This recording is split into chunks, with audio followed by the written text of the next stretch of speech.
Taylor. And I'm Mike P. And well, Mike, break out your leather and your earplugs because we are here at the Jonesboro River Rally. What? The Jonesboro River Rally. Oh, hey, let's go surf, y'all.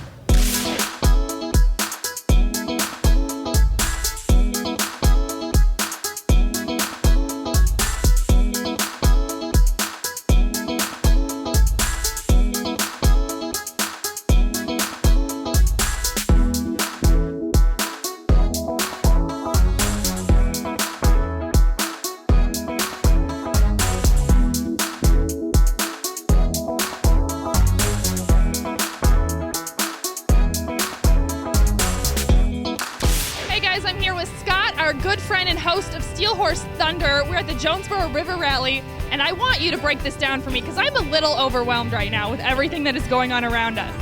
Jonesboro River Rally, this is the 10th anniversary, so they've been doing it 10 years.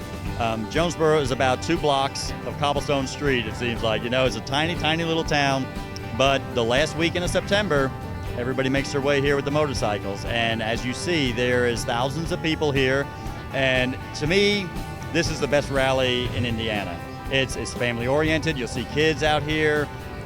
You know, it's not a bunch of wild craziness. It's just about a lot of cool motorcycles, stunt shows, vendors all up and down Main Street.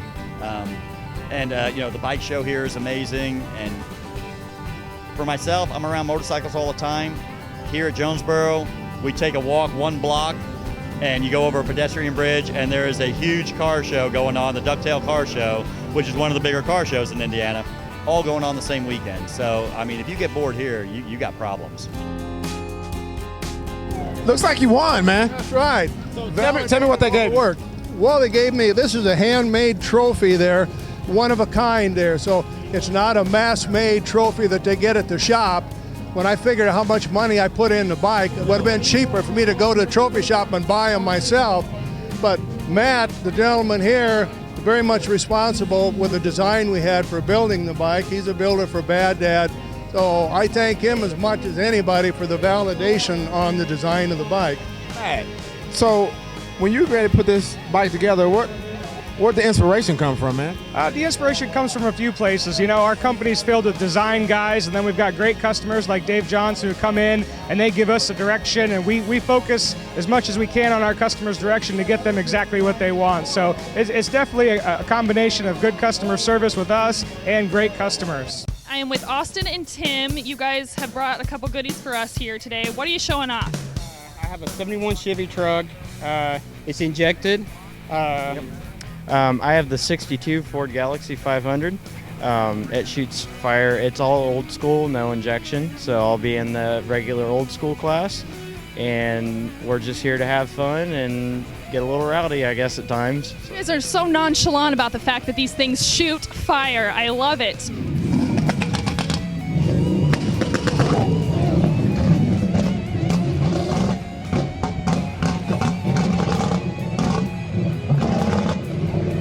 You involved in and interested in cars like this?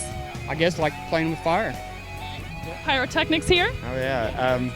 As a little kid at Ducktail, you know, I would come up and always envy the flamethrowers. So, and you know, all the old cars, the spirit of Ducktail is just awesome. So, you know, I was like, hey, someday I want a flamethrower. So that's really what got me into it.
Kyle, I saw some of the stunts you were doing, on a motorcycle, man. You burn a heck of a lot of rubber. Oh yeah, lots of smoke, lots of rubber. Pretty much a part of the show. A crowd favorite for sure. You got to go out and throw out the burnouts. Everybody loves burnouts. So what got you into that initially? What made you want to do that? Well, I used to skateboard when I was younger, and pretty much got a little older. Wasn't making any money off skateboarding. And was like, I went out and bought me a motorcycle. Was having fun with that on the road, and then kind of got bored and started doing tricks and stuff, and started learning how to slow them down. So I started going in parking lots. Got pretty decent at it, and then someone approached me and asked me to pay me to come do a show for their event, and I said, hey, why not? And pretty much from there, I figured if I'm going to be charging money to do events, I'm going to have to get better at riding, and then I just stuck with it. Worst injury you've had doing this? One day, man, right when I was learning to ride this thing, I was learning how to use the foot brake, which is mean I'm learning how to slow it down. And I was bringing it back just a little too far, and I was kind of leaning my weight to steer it, and this thing just started wobbling at about 50 mile an hour. Wow. Yep, it launched me off the bike. I did a somersault and landed right on my shoulder here and shattered my whole collarbone. So this is all steel here. Yeah, I cracked a couple ribs and stuff. It was a pretty ugly accident, and that was actually the moment when I decided. I had about 3 months to sit at home and decide if I want to stunt ride or if I want to just ride on the road and be safe. And I made the decision to stunt ride. Why not? That's right. I mean, I was already getting hurt, and I've already felt the damage, and it wasn't all that bad. So I was like, why not keep going? All right, Mike, there are rows and rows, hundreds of bikes out here today. Which one's your favorite? I mean, if you want me to be blatantly obvious, Taylor, this baby right here. I can't touch it because it's so clean. But this would do it. Look at that chrome. Look at that chrome. The nice trimming is what I really like, y'all. And then it has the lights that come through it. Yeah, I could do that. And of course, the name Colts. I mean, Shooter of Hearts, Indianapolis Colts. Yes, this is it. Okay, Joe, so also I want you to tell me about some of the special occasions that you get to drive this puppy around at. Okay, 3 years ago I got a chance to meet Dennis Gage up in Frankenmuth, Michigan.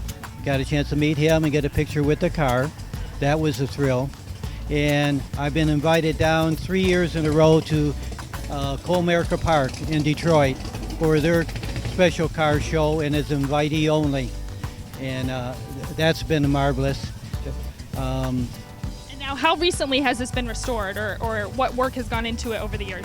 3.5 years ago, it's a major restoration, almost like you see on Overhauling. It's been restored that way and brought right back in original condition again. And now I understand that your sons have never been able to drive in it. Is that still true today? Or even sit in it. Or even sit in it! Yes! It certainly takes first priority. I have 3 sons and 2 daughters.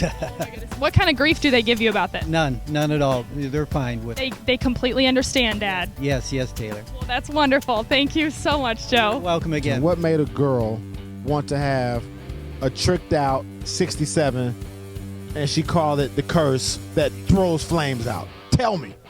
Honestly, yes. me and my dad built it together, and I'm a huge daddy's girl. I won't let it go. I've been around all these guys that always said, oh, you see that? I wish I still had that. I'm still going to have it. I'm 35. I've had it since I was 15. So let's say if a brother were to walk up on you and say, hey, I got my checkbook on me. How much for the flame-throwing 67 Pontiac? You can't put a price on it. But I got the checkbook. Doesn't matter. Money can't buy it. Money can't.